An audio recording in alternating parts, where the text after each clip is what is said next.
সবাইকে। আশা করি সবাই ভালো আছেন।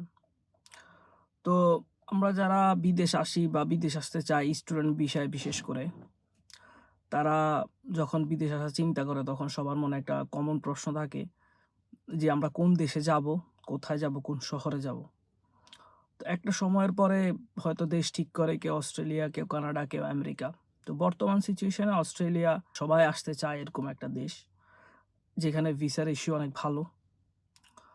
আর অন্যান্য দেশের তুলনায় যেমন কানাডা ভিসার ইস্যু এখন খুবই কম এবং অস্ট্রেলিয়া তুলনামূলক অনেক ভালোই আছে ওই দিক থেকে।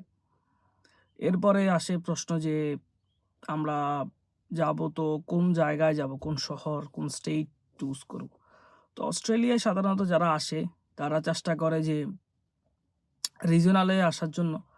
রিজিওনাল মিনস যেগুলা বড়, বড় স্টেট যেমন সিডনি, মেলবোর্ন, ক্যানবেরা এগুলাতে না এসে রিজিওনালে আসার জন্য যেখানে ওইখানে পিআর হচ্ছে সহজ, অন্যান্য ফ্যাসিলিটিস বেশি।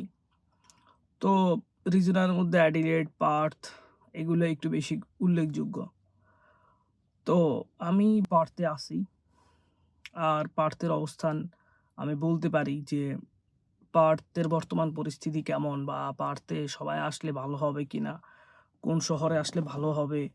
ওই তুলনায় ওই চিন্তাভাবনায় পার্থের অবস্থান কি বা পার্থের অবস্থান কেমন?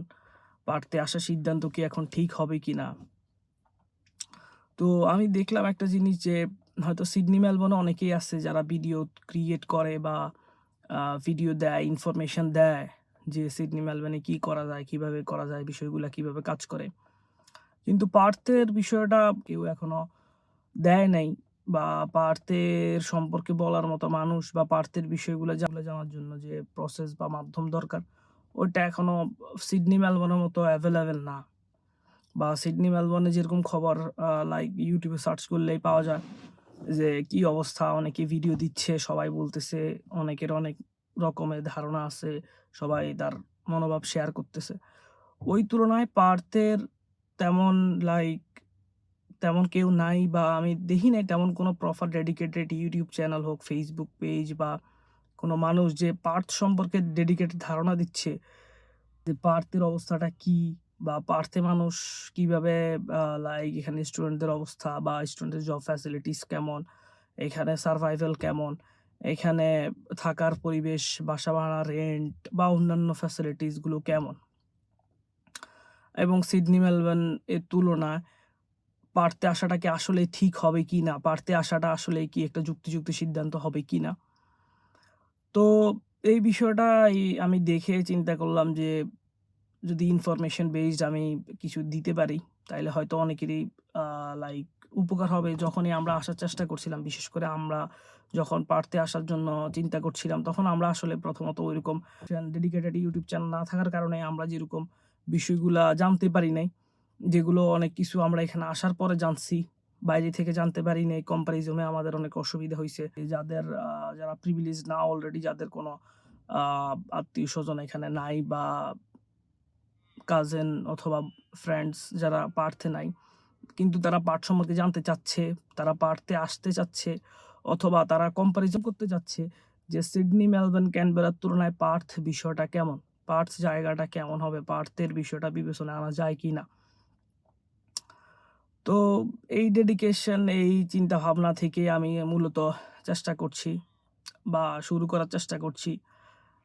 তো আমি চেষ্টা করব ইন ফিউচার ভিডিওগুলো দিয়ে আমি মূলত জানানোর যে পার্থের বিষয়গুলো কেমন, কিভাবে কাজ করে, বা আপনারা আমাদের জানাবেন in the comment section that আপনারা কি জানতে চাচ্ছেন পার্থ সম্পর্কে বা পার্থের বিষয়গুলো সম্পর্কে আপনারা কি জানার আগ্রহ আছে, কোনগুলো জানলে আপনাদের জন্য ভালো হবে বা কম্পারিজন করতে ভালো হবে। তো বিষয়গুলো জানাবেন, ইনশাল্লাহ আমি নেক্সট ভিডিওতে জানানোর চেষ্টা করব, যেগুলো আপনারা কমেন্ট করবেন যে এই বিষয়গুলো নিয়ে জানান বা এই বিষয়গুলো যেগুলো আপনারা জানতে চাচ্ছেন ওই বিষয়গুলো নিয়ে জানাবো। আর আমি যদি বেসিক কিছু কথা বলি পার্থ সম্পর্কে, যেমন সর্বপ্রথমই আসে পার্থের কেউ একজন যখন বাংলাদেশ থেকে আসে, তার থাকার বিষয়টা, রেন্টিং এর বিষয়টা, পার্থের বিষয়টা। তো পার্থে হাউজিং সমস্যা বেশ লাইক বিগত ১ বছর ১.৫ বছর খুব প্রকট ছিল। হাউস নাই বললেই চলতো। অনেক কষ্ট হইতো একটা রুম ম্যানেজ করতে। বাট নাও ডেইজ এখন আস্তে আস্তে বিষয়গুলো স্থিতিশীল হচ্ছে। এখন অন্য আগের মতো ওইরকম হচ্ছে হাউস ক্রাইসিস নাই। এখন আগের মতো ওইরকম অনেক সময় লাগে না, একটা হাউস ম্যানেজ করতে অনেক কষ্ট হয় না। এখন প্রায় যেই খোঁজে না কেন সবাই একটা হাউস ম্যানেজ করতে পারে। হয়তো ১ সপ্তাহের ভিতরে হয়ে যায়, অনেক সময় ১ সপ্তাহের কমও লাগে। কিন্তু এখন আগের মতো হাউজিং ক্রাইসিসটা এখানে আর নাই। রেন্টও তুলনামূলক কম। হয়তো অনেকের জানার ইচ্ছে থাকে যে আমি সিঙ্গেল রুমের কীরকম রেন্ট বা শেয়ার রুমের কীরকম রেন্ট। তো ইন অ্যান এভারেজ একটা সিঙ্গেল রুমের রেন্ট এখানে ২০০ থেকে ৳২২০ ভালো একটা furnished single room with all the utility বিলস।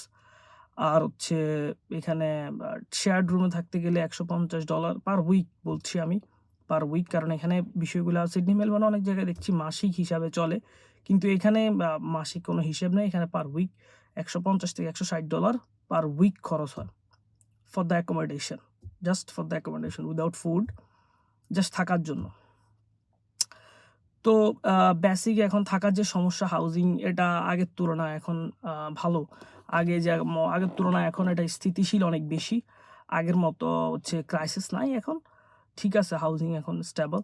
সবাই কেউ না কেউ এখন দেশের বাইরে থেকে যে নতুন আসবে ওভারসিজ থেকে, সেও একটা ম্যানেজ করতে পারবে, অথবা যারা থাকে তারা তো ম্যানেজ করতে পারেই।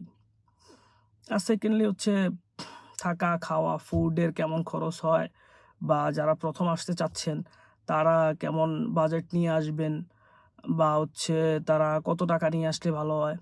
তো এই বিষয়গুলো আমি ক্রমান্বয়ে আলোচনা করব। কিন্তু আমি সর্বপ্রথম চাচ্ছি যে আপনারা কি চাচ্ছেন? আপনাদের জানার বিষয়গুলো আমি প্রথমে জানাইতে চাচ্ছি, যেগুলো জানতে আপনারা বেশি আগ্রহী। তো ওই বিষয়গুলো কমেন্ট করেন। ইনশাআল্লাহ আমি নেক্সট ভিডিওতে চেষ্টা করব ওই বিষয়গুলোর উত্তর দেওয়ার জন্য। আর যাতে আপনাদের কম্প্যারিজনে সুবিধা হয়, জানতে সুবিধা হয়। আসলে ইনফরমেশন এমন একটা জিনিস, যার কাছে যত বেশি আছে সে তত সহজে সিদ্ধান্ত গ্রহণ করতে পারে। তো এই বিষয়গুলোই। আর হচ্ছে তেমন আহামরি বিষয় নাই যেগুলো অতি গুরুত্বপূর্ণ। হাউজিংয়ের বিষয়টা হয়ে যায়, ফুডের বিষয়টাও ইটস ওকে। আর হচ্ছে আপনারা দেশ থেকে আসার সময় কি জিনিসগুলো আছে, ডকুমেন্টেশন কি লাগে, স্কিল কি লাগে। তো আপনারা যদি জানতে চান এইসব বিষয়ে তো অবশ্যই জানাবেন আমারে in comment box that I will answer in the next videos or in the চেষ্টা করব যে আমি বিষয়গুলো জানানোর জন্য। কারণ আমি জানি অনেকেই আছে যারা আসতে চাচ্ছে। তো অবশ্যই আমি জানানোর চেষ্টা করব।